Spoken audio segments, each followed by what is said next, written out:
me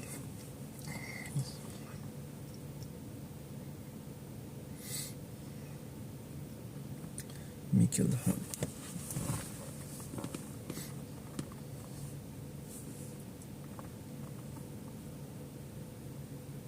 Greensboro.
He was collecting his bags, and I just remember his presence.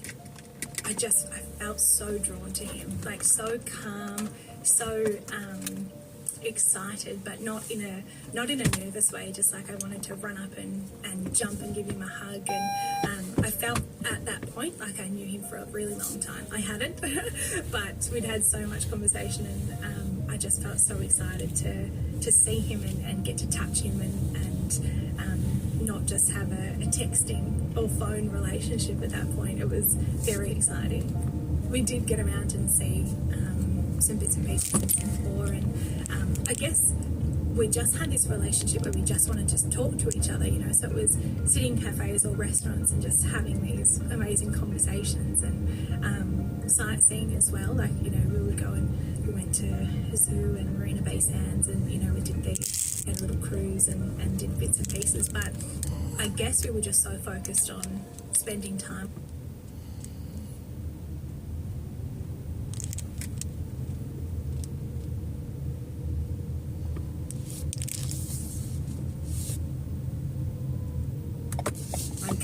CEO of Harvey Norman.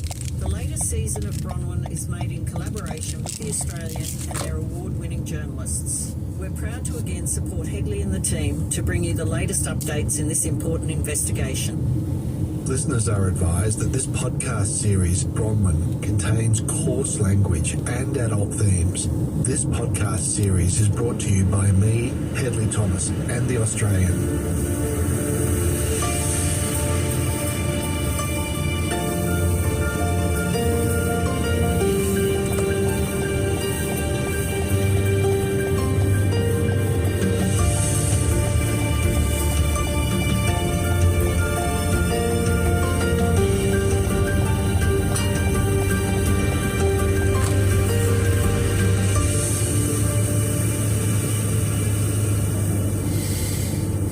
Jodie, and she was adorable and needed a mother who loved her, so everything was going to work out well. I would look after Jodie and Crystal, and he would be the perfect husband. At the beginning of their relationship, it must have seemed an ideal match. John, a surf-fit, handsome single dad aged 30.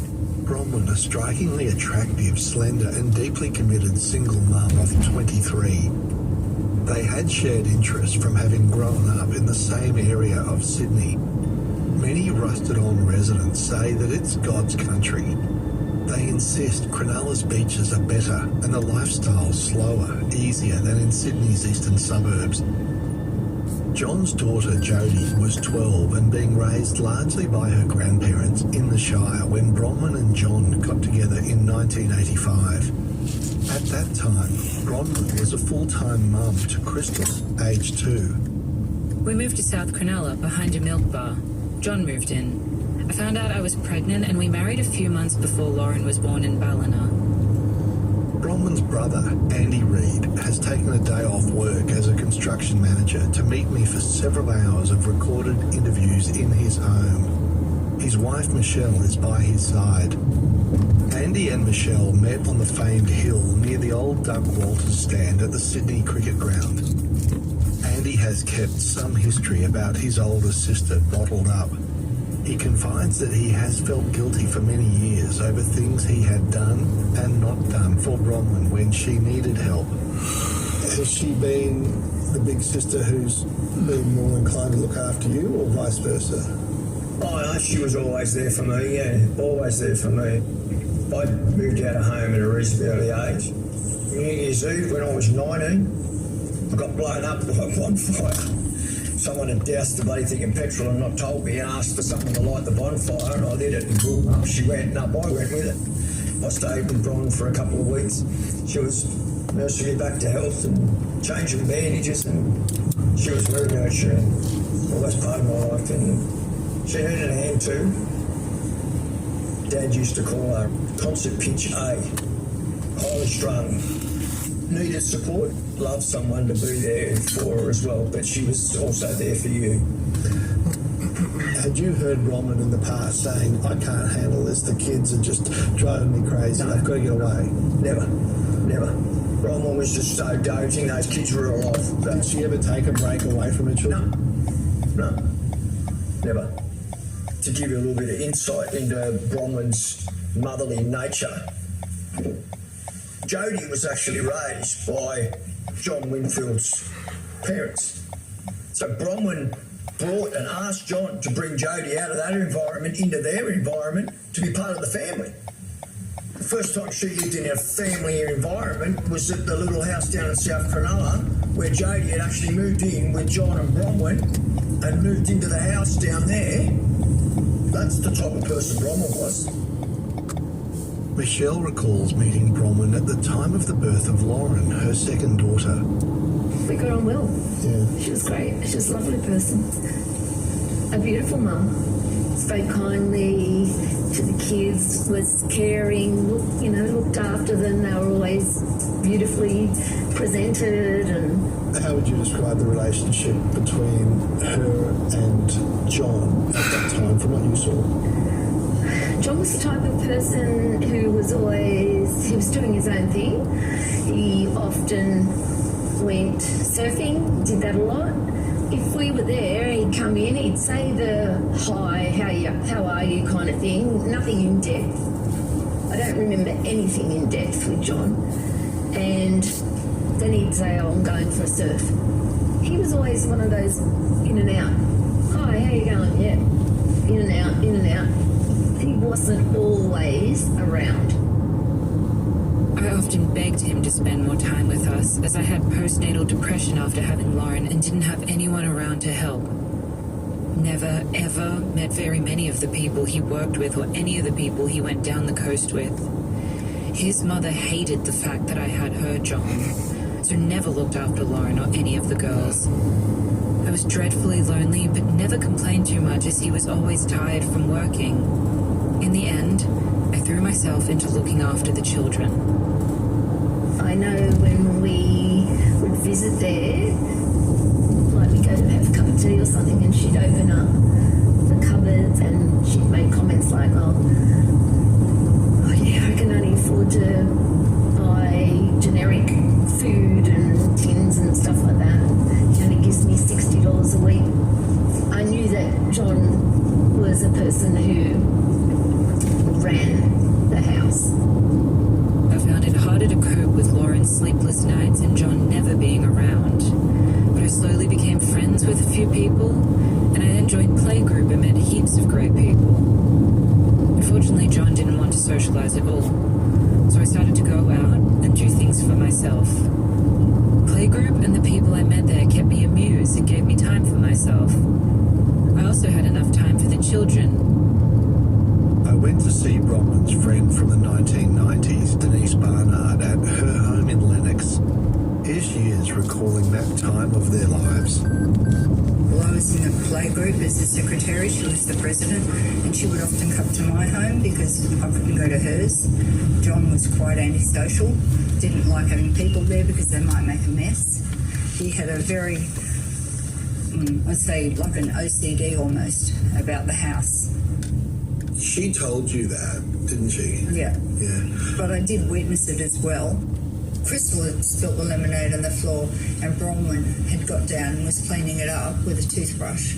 And John came in to say what had been spilled on the floor, and Bronwyn said she'd done it. She didn't want him going off of Crystal. She told me this. Very particular with the house. He'd done some work for us at our house. Was there any problem with John's work? He's an amazing bricklayer. Is he? Yeah. Yeah, he's a very, very talented tradesman. My husband's very particular, and John had that skill. You'll hear more from Denise later in this episode.